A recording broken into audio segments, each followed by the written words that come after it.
आते हैं। कोई नेता बात नहीं करेगा, चाहे वो किसी पार्टी का हो, मगर हम करते हैं। क्या आपको पता है कि दिल्ली में पुरानी पेंशन व्यवस्था को बहाल कराने के लिए कई हजार की संख्या में सोमवार को लोग जमा हुए। राहुल गांधी की रैली में जितने लोग होंगे उससे कम नहीं बल्कि ज्यादा ही।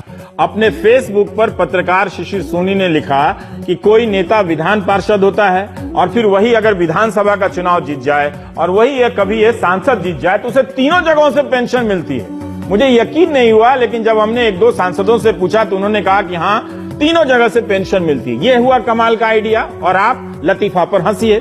किसी को 3-3 जगहों से पेंशन मिले और किसी को कहीं से नहीं, क्या ये ठीक है?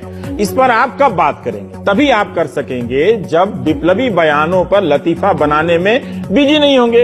अब ये भीड़ देखिए स्क्रीन पर। हमारे सहयोगी सुशील महापात्रा सोमवार को रामलीला मैदान में गए। वहां पहुंचे तो हजारों लोगों का हुजूम देखा। आयोजकों का तो दावा है कि 1 लाख कर्मचारी जमा हुए। हमारे कैमरे की पहुंच ठीक से नहीं हो सकी, वरना अलग अलग सरकारी महकमों में काम करने वाले ये कर्मचारी इतनी बड़ी संख्या में दिल्ली आए, आज यही बड़ी स्टोरी होनी चाहिए थी। मगर न्यूज चैनल या टीवी अपने चरित्र में लोकतंत्र विरोधी होता है। ये पूरी दुनिया का सिद्धांत है। जन विरोधी होता है। आप टाइम लगाते हैं, ये आपकी गलती है। वो जनता को तब चुनता है जब उसे जरूरत होती है। जब जनता को जरूरत होती है तब टीवी वाला गायब हो जाता है। इस भीड़ में विभिन्न राज्यों के परिवहन विभाग, स्वास्थ्य विभाग, शिक्षा विभाग, रेलवे सहित कई विभागों के कर्मचारी थे। कोई दक्षिण से आया, उत्तर से आया, पूरब से आया, पश्चिम के राज्य से आया। ये कर्मचारी न्यू पेंशन स्कीम का विरोध करने के लिए पहुंचे, जिसे 1 जनवरी 2004 को लागू किया गया।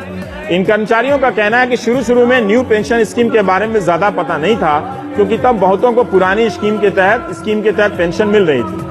अब पता चल रहा है कि न्यू पेंशन स्कीम के तहत में उसमें इनका हित नहीं है, तो यहाँ पर जमा हुए हैं। पेंशन एक मुद्दा है, दुनिया भर में मुद्दा होता है, मगर कोई राजनीतिक दल नहीं बोलेगा, क्योंकि कोई भी ऐसे सवालों पर कमिटमेंट नहीं करेगा। इसलिए यही लोग, अगर इनको मंदिर का मुद्दा दे दिया जाए, मस्जिद के मुद्दे पर लड़ा दिया जाए, तो ये लोग भी पेंशन छोड़ के उसी में बिजी हो जाएंगे।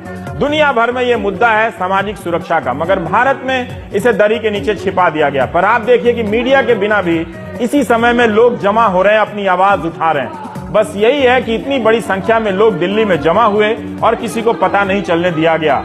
यह नोट कीजिए कि अब लोकतंत्र में मीडिया के जरिए किस तरह से एक बड़े जनसमूह की आवाज को उसकी संख्या सहित गायब कर दिया जा रहा है। गायब करने की यह प्रवृत्ति पहले भी थी, मगर अब इसकी दर खतरनाक तरीके से बढ़ चुकी है।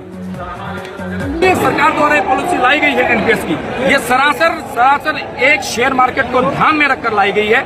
अगर आप सोचिए, अगर जिस दिन एम्प्लॉय रिटायरमेंट होते हैं उस दिन शेयर मार्केट में क्रैक आ जाता है, शेयर मार्केट लूज हो जाती है, तो उस एम्प्लॉय का पैसा जो उसने 20 लाख देखा है खाते में, शायद वो 2 घंटे बाद 8 लाख रुपए रहेंगे। न्यू पेंशन स्कीम पूरी तरह से बाजार आधारित प्लान है, जो सरकार जबरदस्ती सरकारी एम्प्लॉय पर थोप रही है।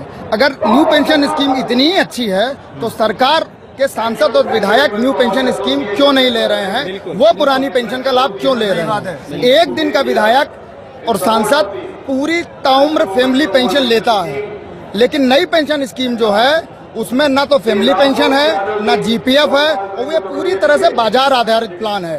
कल को